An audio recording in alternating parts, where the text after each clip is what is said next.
मसाला खाते हैं, तरह तरह का जो है नशा करना शुरू कर देते हैं। वो पैसा हम निश्चित हम आगे बढ़ेंगे। शिक्षा नहीं मिलेगा तो हम आगे नहीं जा पाएंगे। हम किसी कंपटीशन करते हैं, कुछ होने वाला नहीं। केवल बेटे बेटियों को अच्छी शिक्षा दिलाने का काम करें। दूसरी बात, संगठित रहने को हम कैसे संगठन करते हैं। जिस जाति में मैं पैदा हुआ हूँ उस समाज के लोग क्या करते हैं, लड़े काटने जुटे रहते हैं, लड़ जाते हैं, कचहरी चले जाइए, 100 लोगों में 80 आपको कुर्मी मिलेगा। वहाँ जो वकीलों की जेब भरता है वो कुर्मी है। वहाँ ये बात बात पे लड़के जाता है, क्योंकि इसको अपना इतिहास नहीं पता है।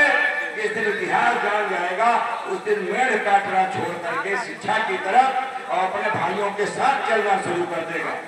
और बात रही संघर्ष की, तो हम आपस में लड़ते हैं। लड़ने की जरूरत नहीं। बाबा साहब ने संघर्ष अपने हक अधिकार के लिए, अपने हक अधिकार के लिए लड़ो। जहाँ कहीं अपना भाई संकट में आ जाए उसके साथ खड़े होकर उसके लिए लड़ाई करो। लेकिन हम लड़ते कहाँ हैं? अपने घरों में लड़ते हैं, सगे भाई से लड़ते हैं, परिवार से लड़ते हैं, तमाम तरह तरह का लड़ाई करते हैं। तो हमें लड़ने की जरूरत नहीं है, संगठित होने की जरूरत है। कोई दो बात अगर साथी कह भी दिया तो कोई हमारे बदल नहीं लग जाती है। गौर करके देखो कि कितना अत्याचार हमारे समाज के ऊपर हुआ और हो रहा है। हम ये कह लेते हैं आजाद हो गए, संविधान से देश के आज चल रहा है जो हालात है बहुत बच्चे हमें संगठित होकर संविधान की रक्षा के लिए समाज खड़ा हो, क्यों ना हमारी उस सेना बनती हो, हम उसी के साथ खड़े। ये हमें आज का काम है, गाड़ी जानने की जरूरत है, मानने की जरूरत है, समझने की जरूरत है। ये नहीं कि जरा से अपने भाई से कोई मुँह टेढ़ी हो गया तो ये बहुजन समाज का आदमी कहता मैं तो उनके दरवाजे नहीं जाऊंगा। मैं आपको बताऊं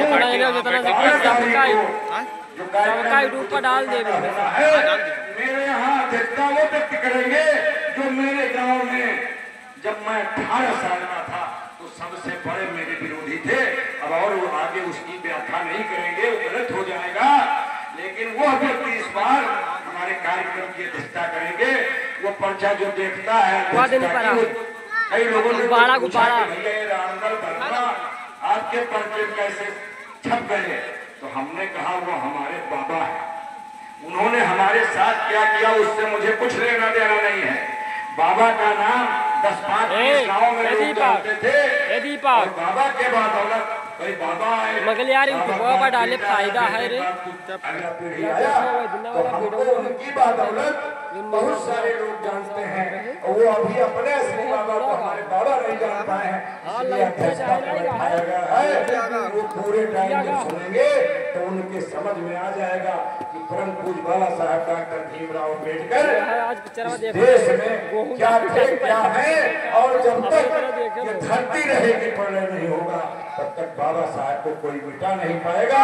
लेकिन उनके संविधान को जिंदा रखना है तभी बाबा साहब जिंदा रहेंगे। साथियों, क्योंकि घड़ी बहुत तेजी से बढ़ रही है और जो है 10:30 बज गया है और हम अपने निर्धारित समय 8 बजे से आ गए थे। आप सभी साथियों ने हमारी बातों को बड़े धैर्यपूर्वक सुना। बच्चों ने, बहनों ने, भाइयों ने, सबका बहुत बहुत जो है हम साधुवाद करते हैं और पुनः अपने महापुरुषों के चरणों में श्रद्धा का सुमन अर्पित करते हुए और कोई एक्सरसाइज ना करे हो समाप्त करते हैं। अब अगर वीडियो हुआ खराब हो जाएगी। जय संविधान, जय विज्ञान। बहुत बहुत साधुवाद। आप प्रमादनीय किशोर वर्मा जी, आपने बहुत ही ढेर सारी बातें बता दी सारगर्भित तरीके से, जैसे कि बाबा साहब ने कहते जिस भी गांव मोहल्ले में रहो 2-4 लोग हो।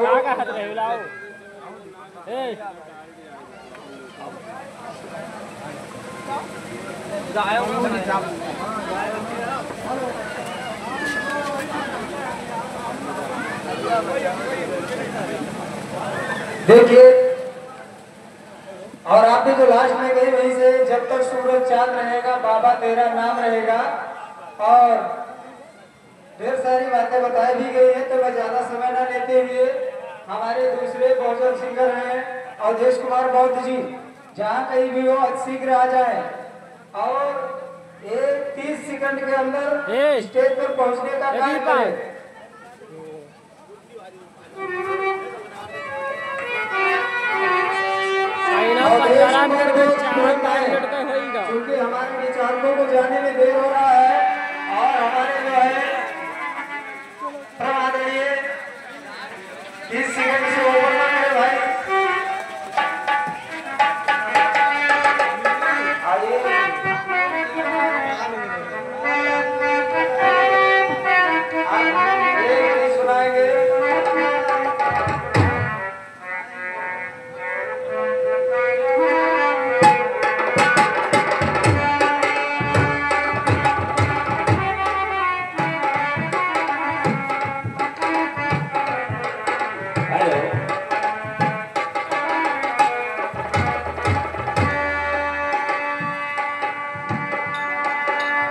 धर्मा साहब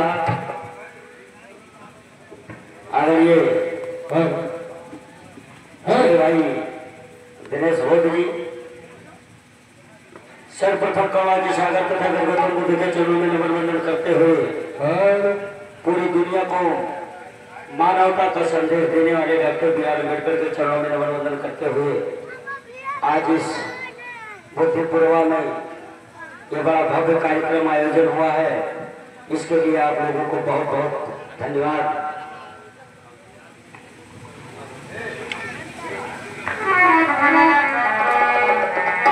और गजब की कलम चलती है संविधान रचैया की, और करो क्या तारीफ तेरी आज हमारे इस बुद्धि पुरवाला भैया। अरे चली को राख कहते हैं, बुझी को खाक कहते हैं, और जो चढ़कर भी ना बुझे